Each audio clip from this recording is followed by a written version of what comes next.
राजकीय वर्तुळातून आता एक मोठी बातमी समोर येते। काँग्रेसचे नेते सुनील केदार यांना दिलासा मिळालेला नाहीये। शिक्षेला स्थगिती देण्यास हायकोर्टाने नकार दिलेला आहे। अतिशय मोठी बातमी, काँग्रेस नेते सुनील केदार यांना दिलासा मिळालेला नाही।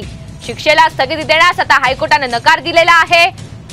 अधिकची माहिती पराग ढोबळे आपल्याला देतात। पराग, आपण पाहतोय सुनील केदार यांना दिलासा मिळालेला नाही, काय अधिकचे अपडेट्स आहेत? कोर्टाने नेमकं काय म्हटलंय? कोर्टाने सध्या एकाच शब्दात सांगितलेलं आहे की केस रिजेक्ट करण्यात येत आहे। म्हणजे एक प्रकारे जो त्यांना दिलासा मिळणार होता तो कुठेतरी नाकारलेला आहे। त्यांना नागपूर खंडपीठात जो आहे केस दाखल केली होती, त्यामुळे स्वतःला मिळालेली शिक्षा ही स्थगित करून घेण्यासाठी आणि त्यानंतर त्यांना आमदारकी बहाल झाली असती।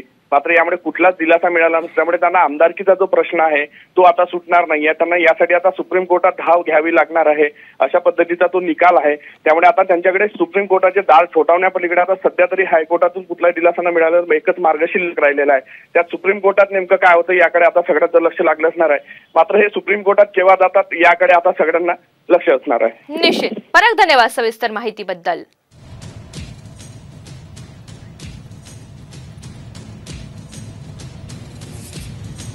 तर काँग्रेस नेते सुनील केदार यांना दिलासा मिळालेला नाही। शिक्षेला स्थगिती देण्यास हायकोर्टाने नकार दिलेला आहे आणि त्यामुळे आता पुढे सुनील केदार सुप्रीम कोर्टात दाद मागण्यासाठी जाणार का हे पाहणं देखील महत्त्वाचं असणार आहे।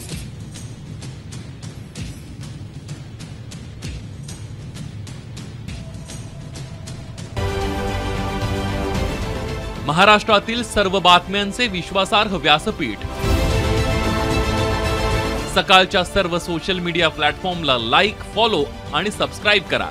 तसंच सर्व नोटिफिकेशनसाठी बेल आयकॉन प्रेस करायला विसरू नका।